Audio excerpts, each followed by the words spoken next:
क्या उत्तर प्रदेश, बिहार या बाकी राज्यों में आप जातियों से बांट कर क्यों देखते हैं? कार्यकर्ता के नाते मुझे नहीं जाना चाहिए।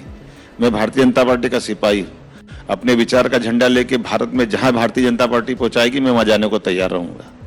ये हमारे अपनी पार्टी की विचारधारा के आधार पर हमारे से जुड़े हुए सारे लोगों को जोड़ने का मौका है और स्वाभाविक रूप से एक राजनीतिक दल के कार्यकर्ता होने के नाते से हमारी अपनी जहां, और मैं समझ सकता हूं कि मैं भाजपा के नाते से भी नहीं गया था, मैं तो केवल वहां एक अपना श्री कृष्ण विचार मंच उस नाते से गया था।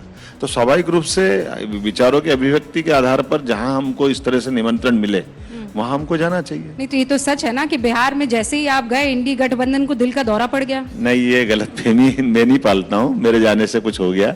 वो एक राजनीतिक घटनाक्रम हम सब जानते हैं जिसका क्या स्थिति बनी है।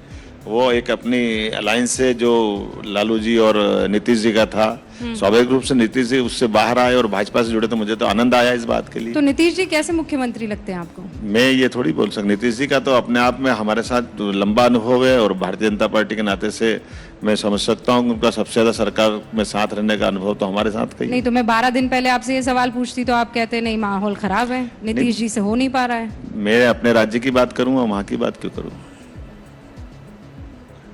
तो आप कह रहे हैं नीतीश बाबू के साथ आपका लंबा चलने वाला है? नहीं, भारतीय जनता पार्टी के साथ मैं अगर दूर से देखता हूँ, यद्यपि मेरा सीधा उनसे परिचय नहीं है, लेकिन भारतीय जनता पार्टी के साथ उनका वर्षों से अनुभव रहा और हम सब जानते हैं कि बिहार को कई मामलों में उनने अगर अग्रगण्य राज्य के रूप में लाए। चूंकि हम बिहार और उत्तर प्रदेश, आप वहां गए थे इसीलिए इस बारे में चर्चा करनी जरूरी थी।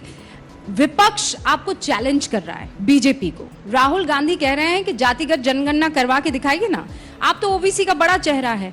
आपने कहा कि नहीं मुझे जाति में मत बांटो, लेकिन जातिगत जनगणना होनी चाहिए कि नहीं होनी चाहिए? मध्य प्रदेश में होगी कि नहीं? देखो, माननीय प्रधानमंत्री ने केवल देश में 4 जातियां बताई है और मैं उनकी बात से सहमत हूं।